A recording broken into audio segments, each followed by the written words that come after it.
This program will include information about how equity and excellence can be provided through gifted education. It will outline the priorities that Johnson County Public Schools has for the AIG program for the next few years. It will briefly remind teachers about the characteristics of students who are labeled as gifted while discouraging thinking that relates to myths about those learners. It will outline how Swift Creek Middle School provides programs and services for students that have been identified as AIG.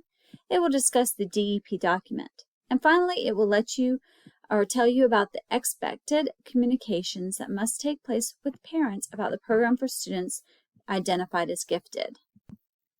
By state law, students can be identified as intellectually gifted or academically gifted.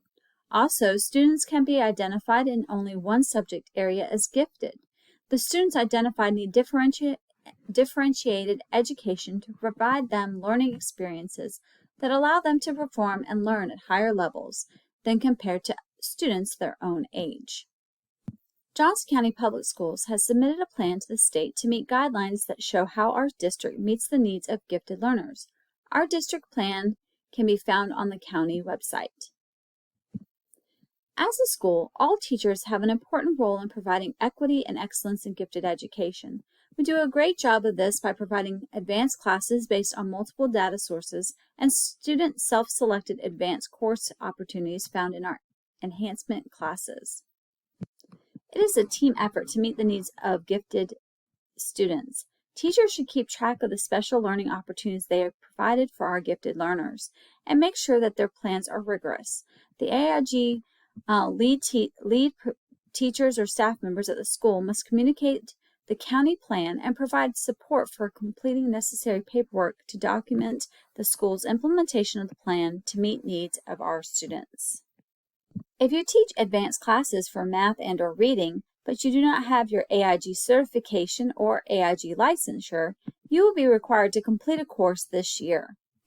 There are many myths that teachers should avoid thinking when working with students who have been identified as gifted. Avoid thinking that gifted students can't or won't get bad grades. Avoid thinking that gifted students don't need additional help or are unable to have learning gaps. Avoid thinking that a student who has been identified as gifted can't also be a student with a learning disability.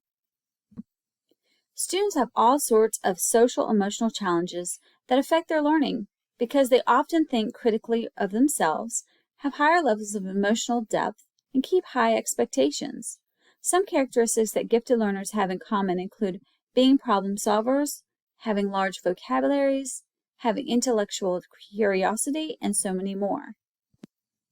To provide for these advanced learners, there is an advanced learning resource hub provided by the county to help teachers find additional resources to support their AIG students. To be able to ensure that we are meeting the academic needs of our AIG students, documentation is collected and maintained in CUME records. To ensure that teachers know the students who are identified as gifted, they are provided with a list of students who qualify in advanced placement classes. Students identified can also be found in Panorama. Annually, teachers who provide advanced placement instruction for AIG students will be required to sign a DEP and provide the plan to each student's parent. Teachers must share with parents or guardians the plan for higher-level teaching strategies that they plan to implement and how they plan to support academic growth. In addition, teachers must provide an annual review in the spring to highlight the strategies implemented and provide examples and products.